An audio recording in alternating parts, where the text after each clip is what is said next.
राष्ट्र सर्वप्रथम राष्ट्र सर्वप्रथम राष्ट्र सर्वप्रथम राष्ट्र सर्वप्रथम। राष्ट्र सर्वप्रथम की बात ललित सुमन के साथ कार्यक्रम में आपका स्वागत है। राष्ट्र सर्वप्रथम की बात ललित सुमन के साथ कार्यक्रम में प्रारंभ से ही राष्ट्रीय मुद्दे को और क्षेत्रीय मुद्दे को समान रूप से महत्व देने का काम किया जाता रहा है।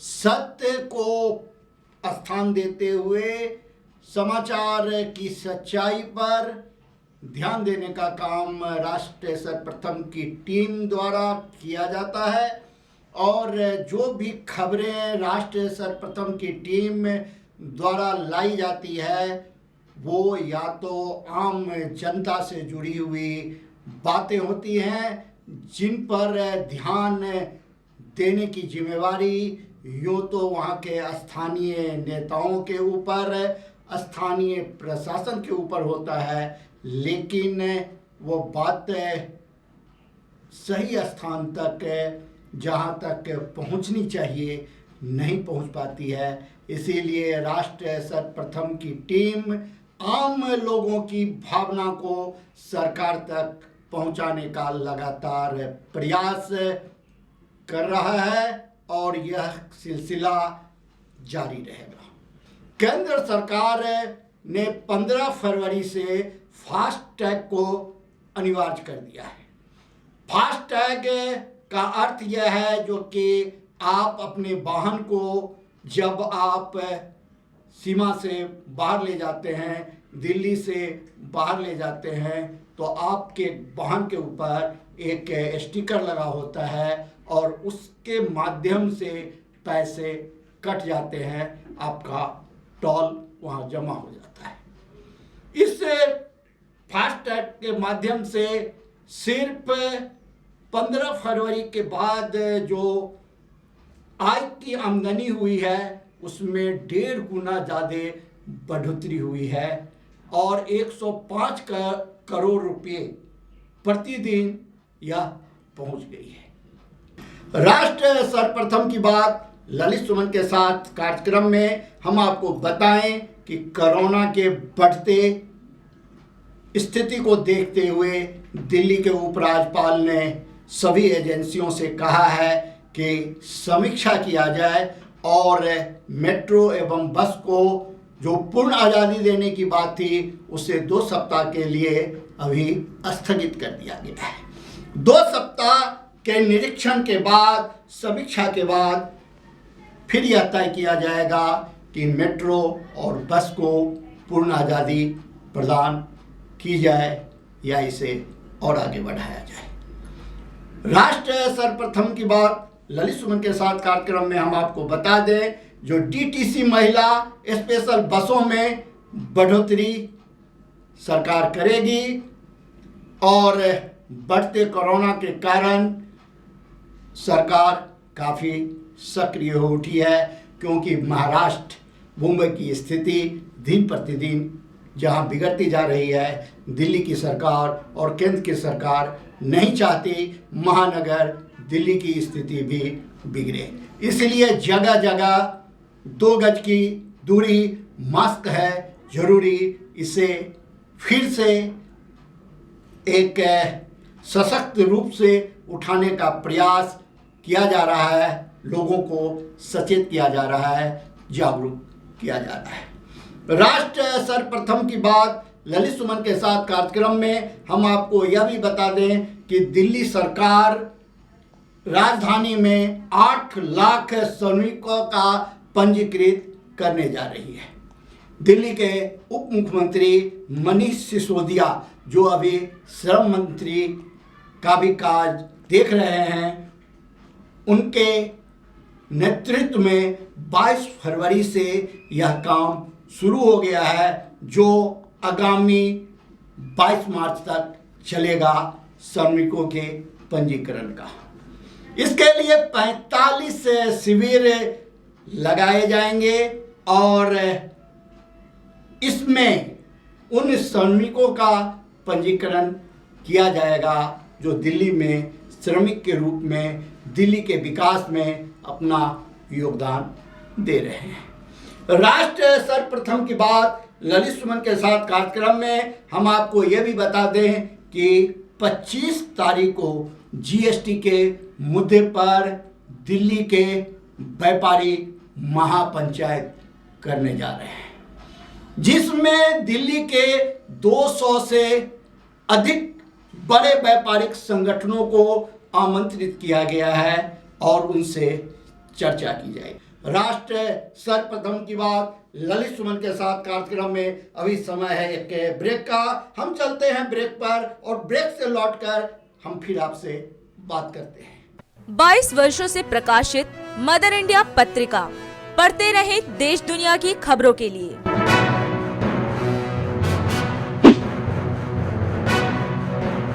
छब्बीसवें वर्ष में आपके लोकप्रिय समाचार पत्र इंडिया दर्पण का प्रवेश। आप भेजते रहे अपने क्षेत्र की खबरें।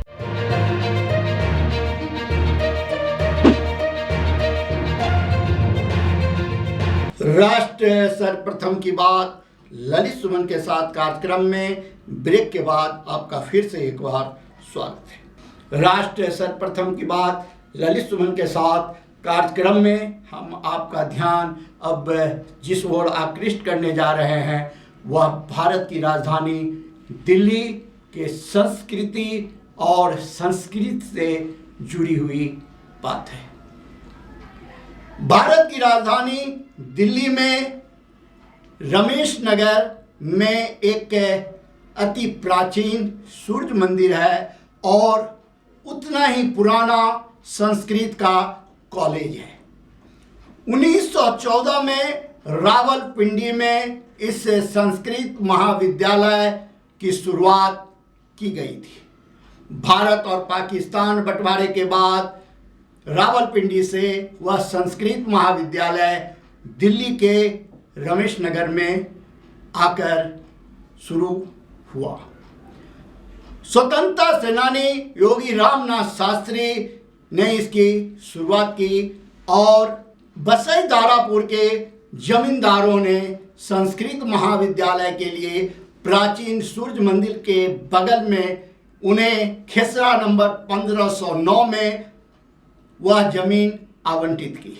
बसई दारापुर गांव के चौधरियों की उदारता, उनके संस्कृति और संस्कृत के प्रति प्रेम को देखते हुए उन्हें जितना भी धन्यवाद दिया जाए, उनकी जितनी भी प्रशंसा की जाए वह कम है। राष्ट्र सर्वप्रथम की बात ललित सुमन के साथ कार्यक्रम में हम आपको बताएं कि ब्रह्मलीन योगी रामनाथ शास्त्री जी काफ़ी अनुभवी थे, स्वतंत्रता सेनानी थे। उन्होंने भविष्य को देखते हुए एक समिति का गठन किया जिसका नाम श्री शिवनाथ योगाश्रम रखा और उस श्री शिवनाथ योगाश्रम समिति को रजिस्टर्ड कराकर संस्कृत महाविद्यालय, प्राचीन सूर्य मंदिर, महिला सिलाई केंद्र, औषधालय, छात्रावास, शहीद स्मारक सभी को सौंप दिया और उस कमेटी को यह जिम्मेवारी दी कि आप इसकी देखरेख करें और संस्कृत और संस्कृति की आप सेवा करें। लेकिन महानगर दिल्ली के विकास होने के साथ, रमेश नगर क्षेत्र के विकास होने के साथ, भूमि की बढ़ती कीमतों को देखने के बाद कुछ लोगों की दृष्टि उस कीमती अनमोल धरोहर पर पड़ी और धीरे धीरे उस जगह को कब्जा करने के लिए तरह तरह के हथकंडे अपनाए जाने लगे। राष्ट्र सर्वप्रथम की बात ललित सुमन के साथ कार्यक्रम में आज हम आपको यह बात इसलिए कह रहे हैं क्योंकि श्री शिवनाथ योगाश्रम रजिस्टर्ड के प्रधान दिनेश तंवर ने इस संदर्भ में कई पत्राचार करते हुए कहा है कि अगर सरकार, दिल्ली की सरकार और केंद्र की सरकार ने इस पर अविलंब ध्यान नहीं दिया और इस समिति की भूमि, चाहे वह मंदिर हो, चाहे संस्कृत महाविद्यालय हो, चाहे वह सिलाई केंद्र हो, चाहे वह छात्रावास हो, चाहे वह औषधालय हो या उसकी अन्य प्रॉपर्टी हो, अगर उसे बचाने में सहयोग नहीं किया तो उन्हें विवश होकर दिल्ली के उपराज्यपाल कार्यालय पर धरना देना होगा, प्रदर्शन करना होगा। आज हम आपसे यही विदा लेते हैं और इन मुद्दों के साथ हम आपसे जल्द ही मिलेंगे। राष्ट्र सर्वप्रथम, वंदे मातरम, जाग उठा है भारत। मंगलवार को स्वास्थ्य मंत्रालय द्वारा आयोजित एक वेबिनार को संबोधित करते हुए पीएम मोदी ने कहा कि हर देशवासी को बेहतर स्वास्थ्य देने की हमारी प्रतिबद्धता है। पिछले साल कोरोना महामारी जैसी अग्नि परीक्षा में देश का स्वास्थ्य सेक्टर सफल हुआ। हेल्थ सेक्टर से जुड़े हर क्षेत्र को मजबूत करना आवश्यक है। कोरोना के दौरान भारत के हेल्थ सेक्टर ने जो मजबूती दिखाई है उसे पूरे विश्व ने माना है। कोरोना के समय भारत द्वारा बनाए गए इक्विपमेंट की दुनिया भर में मांग बढ़ी। हेल्थ सेक्टर को मजबूती देने से देश में रोजगार के अवसर भी बढ़ेंगे। पीएम मोदी ने अपने संबोधन के दौरान टीबी पर भी चर्चा की। उन्होंने कहा कि जिस तरह से भारत कोरोना और अन्य बीमारियों से लड़ा है, उसी तरह अब हमें भारत में टीबी को भी खत्म करने के लिए मिलकर इस पर काम करना होगा। इस वर्ष के बजट में हेल्थ सेक्टर को जितना बजट आवंटित किया गया है वो अभूतपूर्व है। ये हर देशवासी को बेहतर स्वास्थ्य सुविधा देने की हमारी प्रतिबद्धता का प्रतीक है। साथियों, कोरोना ने हमें ये सबक दिया है कि हमें सिर्फ आज ही महामारी से नहीं लड़ना है, बल्कि भविष्य में आने वाली ऐसी किसी भी स्थिति के लिए भी देश को तैयार करना है। हेल्थ सेक्टर से जुड़े हर क्षेत्रों को मजबूत करना भी उतना ही आवश्यक है। पीएम आत्मनिर्भर स्वस्थ भारत योजना हर स्पेक्ट्रम में हमारी क्षमताओं में वृद्धि करेगी। 15वें वित्त आयोग इसकी सिफारिशें स्वीकार करने के बाद हमारी जो लोकल बॉडीज हैं उनको स्वास्थ्य सेवाओं को की व्यवस्थाओं के लिए 70,000 करोड़ रुपए से अधिक अतिरिक्त मिलने वाला है। भारत के हेल्थ सेक्टर की प्रतिष्ठा और भारत के हेल्थ सेक्टर पर भरोसा एक नए स्तर पर पहुंचा है। हमें इस भरोसे को ध्यान में रखते हुए भी अपनी तैयारियां करनी है। आने वाले समय में भारतीय डॉक्टरों की डिमांड विश्व में और ज्यादा बढ़ने वाली है और कारण है ये भरोसा। आने वाले समय में भारतीय नर्सेज, भारतीय पैरामेडिकल स्टाफ की डिमांड पूरी दुनिया में बढ़ेगी। आप लिख करके रखिए। हमारे मेडिकल एजुकेशन सिस्टम पर भी स्वाभाविक रूप से लोगों का ध्यान जाएगा, उस पर भरोसा बढ़ेगा। आने वाले दिनों में दुनिया के और देशों से भी मेडिकल एजुकेशन के लिए, भारत में पढ़ाई करने के लिए विद्यार्थियों के आने की संभावना भी बढ़ने वाली है और हमें इसे प्रोत्साहित भी करना चाहिए। कोरोना के दौरान हमने वेंटिलेटर और अन्य सामान बनाने में जो महारत हासिल कर ली है, इसकी वैश्विक डिमांड पूरी करने के लिए भी भारत को तेजी से काम करना होगा। कोरोना के कारण जन सामान्य में जो जागृति आई है, वो बीमारी से बचने में भारत के सामान्य नागरिक ने जो योगदान दिया है, उन सारी चीजों को देख करके लगता है कि इसी मॉडल को आवश्यक के सुधार के साथ, एडिशन ऑल्टरनेशन के साथ अगर हम टीबी पर भी लागू करेंगे तो 2025 का टीबी मुक्त भारत का सपना हम पूरा कर सकते हैं। प्रतिदिन देखिए 8 बजे रात्रि, 9 बजे सुबह राष्ट्र सर्वप्रथम की बात ललित सुमन के साथ कात्यायनी टीवी पर। 28 फरवरी को दिल्ली नगर निगम की 5 सीटों पर उपचुनाव होने जा रहे हैं। उत्तरी दिल्ली नगर निगम की 2 और पूर्वी दिल्ली नगर निगम की 3 सीटों पर उपचुनाव होने जा रहे हैं, जिसको जीतने के लिए दिल्ली की राजनीतिक पार्टियों ने अपनी पूरी ताकत आगामी उपचुनाव में झोंक दी है। सभी दल अपनी अपनी जीत का दावा कर रहे हैं। पार्टी के समर्थक गली गली घूमकर अपने प्रत्याशियों को जिताने के लिए लोगों से सहयोग की अपील कर रहे हैं। तो वहीं भाजपा के दिल्ली प्रदेश अध्यक्ष आदेश गुप्ता अपने प्रत्याशियों के समर्थन में पद यात्रा करते नजर आए। तो वहीं कांग्रेस नेता अलका लांबा भी अपनी पार्टी के प्रत्याशियों के समर्थन देने पहुंची। दिल्ली नगर निगम के प्रत्याशी भी जीत के लिए मंदिर में भगवान से आशीर्वाद लेने पहुंचे। राष्ट्र प्रथम की टीम से देखे संवाददाता मीर झा की रिपोर्ट।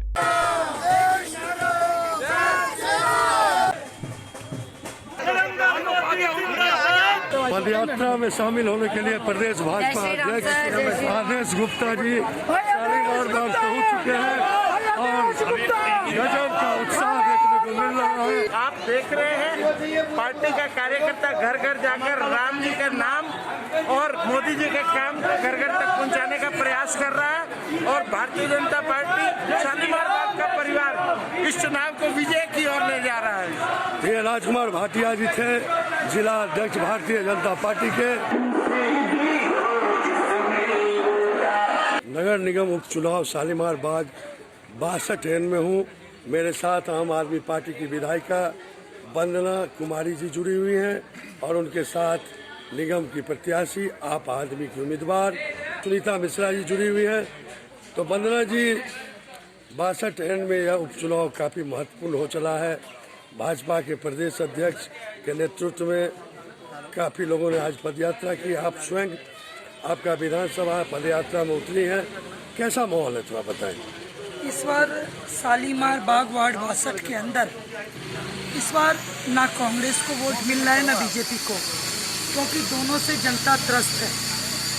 इसलिए जनता ने निश्चय कर लिया है कि सिर्फ आम आदमी पार्टी को वोट करना है। ये 11 महीने का चुनाव है।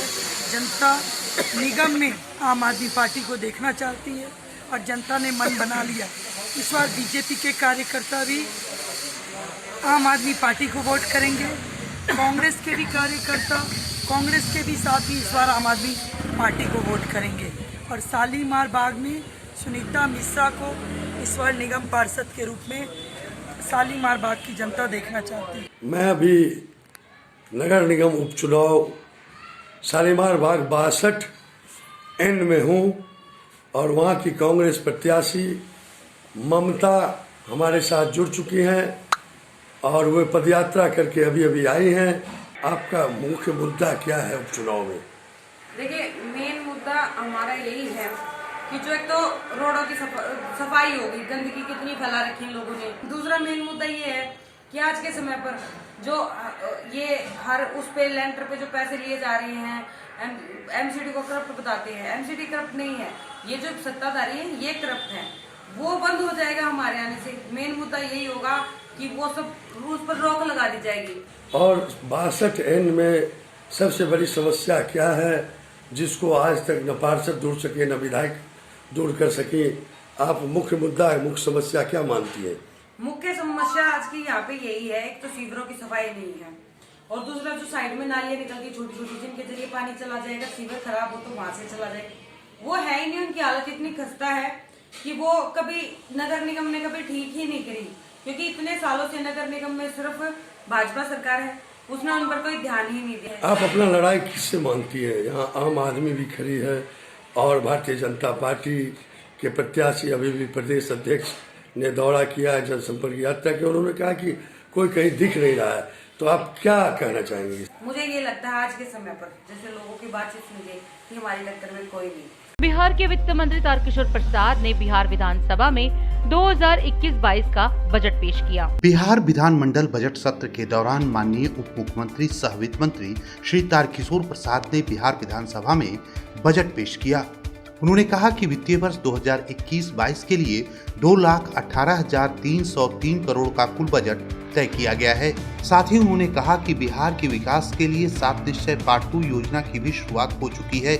इसके लिए वित्तीय वर्ष 2021-22 में 4,671 करोड़ रुपए का बजट स्वीकृत किया गया है। बिहार राज्य का वित्तीय वर्ष 2021-22 का बजट आकार 2,18,303 करोड़ रुपए है, जिसमें स्कीम मद का कुल बजट आकार 1,518 करोड़ 86 लाख करोड़ रुपए है तथा स्थापना एवं प्रतिबद्ध व्यय का बजट आकार 1,17,783 करोड़ 84 लाख रुपए है। सहरसा के जिलाधिकारी श्री कौशल कुमार ने सभी अंचल अधिकारियों, अंचल निरीक्षकों एवं राजस्व कर्मचारियों के साथ समीक्षात्मक बैठक की। उन्होंने ऑनलाइन दाखिल खारिज आवेदनों के निष्पादन हेतु आवश्यक दिशा निर्देश दिए। नवादा के जिला पदाधिकारी श्री यशपाल मीणा ने बुधौल स्थित निर्माणाधीन इंजीनियरिंग कॉलेज, जिला परिवहन कार्यालय एवं जिला आपूर्ति श्रृंखला प्रबंधन केंद्र का जायजा लिया। उन्होंने संबंधित पदाधिकारियों को कार्य प्रगति में तेजी लाने का निर्देश दिया। बेतिया के जिला अधिकारी श्री कुंदन कुमार ने नशा मुक्ति जागरूकता रथ को हरी झंडी दिखाकर रवाना किया। इस दौरान उन्होंने कहा कि जागरूकता रथ जिले में घूम घूम कर नशा से बचाव हेतु लोगों को जागरूक करेगा। जहानाबाद के जिला निर्वाचन पदाधिकारी सह जिला पदाधिकारी श्री नवीन कुमार ने पंचायत आम निर्वाचन 2021 को लेकर बैठक की। उन्होंने संबंधित अधिकारियों को कई महत्वपूर्ण निर्देश दिए। समस्तीपुर के जिलाधिकारी श्री शशांक शुभंकर की अध्यक्षता में जिला स्तरीय SC/ST अत्याचार निवारण अधिनियम के तहत सतर्कता एवं मॉनिटरिंग समिति की बैठक की गई। उन्होंने संबंधित अधिकारियों को आवश्यक दिशा निर्देश दिए। गया के जिला पदाधिकारी श्री अभिषेक सिंह ने जिले की विकास से संबंधित योजनाओं को लेकर तकनीकी पदाधिकारी व अभियंताओं के साथ बैठक की। उन्होंने योजनाओं की गुणवत्ता पर ध्यान देते हुए ससमय पूर्ण करने का निर्देश दिया। बेगूसराय के जिला पदाधिकारी श्री अरविंद कुमार वर्मा ने जिले में चल रही विभिन्न योजनाओं के कार्य की प्रगति की समीक्षा की। उन्होंने लंबित मामलों के शीघ्र निष्पादन हेतु संबंधित अधिकारियों को आवश्यक दिशा निर्देश दिया। भोजपुर के जिलाधिकारी ने वार्षिक माध्यमिक परीक्षा 2021 के दौरान विभिन्न परीक्षा केंद्रों का निरीक्षण किया एवं परीक्षा को स्वच्छ, शांतिपूर्ण एवं कदाचार मुक्त संचालन के संबंध में वीक्षक, केंद्राधीक्षक, प्रतिनियुक्ति दंडाधिकारी को आवश्यक दिशा निर्देश दिए।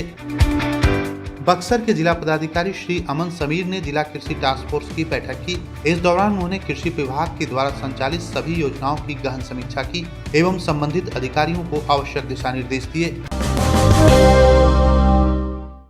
1 फरवरी को केंद्रीय बजट पेश होने के बाद बिहार विधानसभा में वित्त मंत्री तारकिशोर प्रसाद ने सोमवार को अगले वित्तीय वर्ष के लिए कुल 2,18,303 करोड़ रुपए का बजट पेश किया, जिसके बाद इस बजट को लेकर मुख्यमंत्री नीतीश कुमार ने पत्रकारों से चर्चा करते हुए कहा कि बिहार में पहले से चल रही योजनाओं को वे पूरा करेंगे, साथ ही जल जीवन हरियाली के तहत जो योजनाएं हैं उन पर भी काम करेंगे। आज के बजट के बारे में तो आप लोगों को पूरी जानकारी मिल गई है। बजट प्रस्तुत कर दिया गया है और इसमें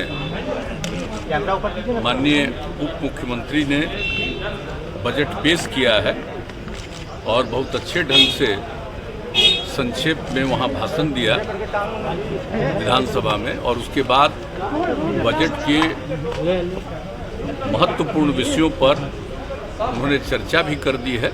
तो इन सब चीज़ों के बारे में आपको मालूम है कि हम लोगों ने बजट में हर क्षेत्र के बारे में ख्याल रखा।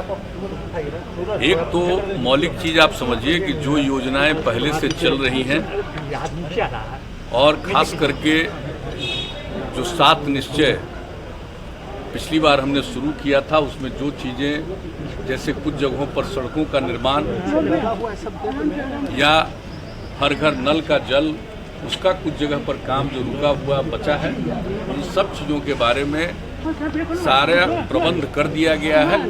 और ये इस बार का बजट में इस बात का उल्लेख किया गया है कि ये पूरी कोशिश होगी कि 1 साल के अंदर जितनी भी चीज़ें है पहले से चल रही हैं उस काम को पूरा कर दिया जाएगा। और इसके अलावे जो जल जीवन हरियाली अभियान के अंतर्गत जो काम हो रहा है उसको आगे निरंतर रूप से बढ़ाया जाएगा। और इसके अलावे हमारे उप मुख्यमंत्री जी ने इस बात को पूरे तौर पर चर्चा कर दी है कि जो नया जो आत्मनिर्भर बिहार के लिए 7 निश्चय 2 की परिकल्पना की गई है, उसके बारे में जो कुछ भी कैबिनेट ने पास किया, और जब कैबिनेट ने पास किया तो विभिन्न विभागों ने इसके लिए जो जरूरी योजनाएं हैं उस पर काम किया और बनाया है। और इस साल के बजट में प्रावधान किया गया है, इस पर सारा काम हम लोगों का शुरू हो जाएगा नए वित्तीय वर्ष में 21-22 में। और पूरे तौर पर उन सब चीज़ों के लिए जो कुछ भी है, तो पहले की स्कीम, आगे की स्कीम, और आप जानते हैं एग्रीकल्चर के लिए जो ध्यान दिया जाता है उसके बारे में, सड़कों के बारे में। और सबसे बड़ी बात है कि आप देख लीजिए कि हेल्थ और एजुकेशन दोनों पर और ज़्यादा पैसा खर्च करने के बारे में निर्णय लिया गया है। तो सब लोगों को जो सुविधा मिलेगी उस सब चीज़ के लिए प्रावधान है। ऐसी परिस्थिति में भी, जबकि आप जानते हैं कि इस बार जो पिछले 11-12 महीने से जो कोरोना का दौर चला है तो उसका तो एक प्रभाव पड़ा ही है, लेकिन इन सब चीज़ों के बावजूद हम लोगों का मन है कि हम लोग निश्चित रूप से आगे बढ़ाएंगे और कोरोना के दौर में भी जो लोगों को राहत पहुंचाने के लिए केंद्र का सहयोग तो मिला ही है, लेकिन राज्य सरकार ने भी जितने बड़े पैमाने पर राशि का व्यय किया है, 10,000 करोड़ रुपया से ज़्यादा इस काम में काम किया है। तो ये सब काम तो किए ही हम, लेकिन इसके आगे अगले साल के लिए और अच्छे ढंग से बिहार की प्रगति हो, इसके लिए हम लोग प्रयास कर रहे हैं। और बजट में एक एक चीज़ का प्रावधान किया गया है और हमारे मुख्यमंत्री जी ने तो पूरे तौर पर आपको बता दिया है और हाउस में भी बताया है, संक्षेप में ही एक एक चीज़ के बारे में उन्होंने चर्चा कर दी है और इसके अलावा आप लोगों के समक्ष भी इन लोगों ने बता दिया। तो हम लोगों को इस बात पर एकदम बिल्कुल, जिसको कहिए कि इसके प्रति हम लोगों का एकदम, जिसको कहिए कि डेडिकेशन है, हम लोग बिल्कुल इस बात को लेकर के वचनबद्ध ही नहीं है। हम उस पर अनुपालन करना चाहते हैं, उसको क्रियान्वित करना चाहते हैं। उसके लिए बजट में बहुत सारे प्रावधान किए गए हैं। ऐसी परिस्थिति में, जबकि आप जान रहे हैं कि आर्थिक स्थिति पर पूरे दुनिया में, पूरे देश में सब पर असर पड़ा है, तो हम लोग उसके अलावे भी सब काम को आगे बढ़ाना चाहते हैं और करना चाहते हैं। सबका सहयोग मिलेगा, सब लोग मिल करके बिहार को आगे बढ़ाने में अपना पूरा का 7 निश्चय 2 जो आत्मनिर्भर बिहार के लिए देखा नहीं है, उसमें लिखा हुआ है सरकारी और गैर सरकारी हर प्रकार से लोगों को प्रेरित करेंगे और 20 लाख से भी ज़्यादा लोगों के लिए रोजगार का अवसर मिले, इसके लिए हम लोग काम करें। साहब, आपको मेडिकल यूनिवर्सिटी बनेगा और जो हमारे जितने इंस्टीट्यूशंस हैं, आपको इंजीनियरिंग, तो इंजीनियरिंग यूनिवर्सिटी भी बनेगा और उसके अलावा खेल के लिए भी एक विश्वविद्यालय बनाने की बात है। और चूंकि आप जानते हैं कि राजगीर में इतने बड़े पैमाने पर काम हो रहा है, तो यही तय किया गया कि और कहीं किसी जगह लेने की जरूरत नहीं पड़ेगी, वहीं पर विश्वविद्यालय बनाएंगे। तो जान रहे हैं, आज का तय नहीं है, ये तो 10 साल पहले से तय है और उस पर काम होना जितने बड़े पैमाने पर शुरू हुआ, स्टेडियम से लेकर के एक एक काम वहाँ पर किस तरह से लोगों के खिलाड़ियों को प्रेरित करने के लिए काम हो रहा है, इसलिए सोच करके ही सब लोगों ने विचार किया और कहा कि वहीं पर खेल के लिए विश्वविद्यालय बनाने की विश्वविद्यालय बनाना अच्छा होगा, बेहतर होगा, इसलिए किया गया। और बाकी हम लोग इंजीनियरिंग के लिए भी और मेडिकल के लिए भी यूनिवर्सिटी बनाएंगे, हम लोगों ने तय कर लिया। और आप जानते हैं कि इसके लिए हम लोगों ने आपस में देखना शुरू कर दिया है कि किसका कहाँ होगा, तो उसके लिए भी सब तैयारी चल रही है। और जब वो अंतिम हो जाएगा कि कहाँ पर और क्या बनेगा, तो उसके बारे में फिर बात इसको घोषणा की जाएगी, हम लोग बनाएंगे। स्पोर्ट्स को बढ़ावा देने के लिए तो आप जान रहे हैं, हम लोग प्रारंभ से ही पूरी कोशिश करते हैं। उसके आगे लोगों को भी बढ़ावा देने के लिए हम लोग चाहते ही हैं कि नई पीढ़ी के लोगों को स्पोर्ट्स के प्रति, खेलकूद के प्रति भी आकर्षण होना चाहिए। सबको पढ़ना चाहिए, लेकिन सिर्फ पढ़ना ही काम नहीं है, उसके अलावा खेल कूद के प्रति भी आकर्षण पैदा होता है, तो उसका स्वभाव ही नहीं बेहतर बनेगा, बल्कि उसका भविष्य भी और बेहतर बनेगा। देश में टीवी को खत्म करने के लिए 2025 का रखा गया लक्ष्य। पीएम मोदी ने कहा, दुनिया 2030 तक समाप्त करने की कर रही बात। राजस्थान निवासी 2 युवकों के कब्जे से मध्य प्रदेश में स्मैक जब्त। शिवसेना के पूर्व एमएलसी अनंत तारे का निधन, 2 महीने से अस्पताल में थे भर्ती। मध्य प्रदेश के मुख्यमंत्री ने सिरोह जिले के नरसुल्लागंज तहसील का नाम बदलकर भेरुंदा करने की घोषणा की। नई शिक्षा नीति के तहत ड्यू करेगा अहम बदलाव। ड्यू ने कई कोर्स में बदलाव किया। इंटर डिसिप्लिनरी प्रोग्राम होंगे शुरू। सीएम योगी का बड़ा ऐलान, यूपी में श्रमिकों का 5 लाख का स्वास्थ्य बीमा किया जाएगा। हजारीबाग में मिली भगवान बुद्ध से जुड़ी 6 मूर्तियां। बहोरनपुर में बौद्ध विहार होने के हैं प्रमाण।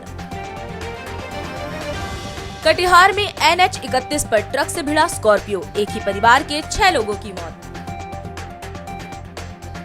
लगातार 5वीं बार PDP की अध्यक्ष बनी महबूबा मुफ्ती, 3 साल का कार्यकाल बढ़ा। राजनाथ सिंह ने कहा, आयात नहीं किए जाने वाले रक्षा सामानों की अगली सूची मार्च में की जाएगी जारी।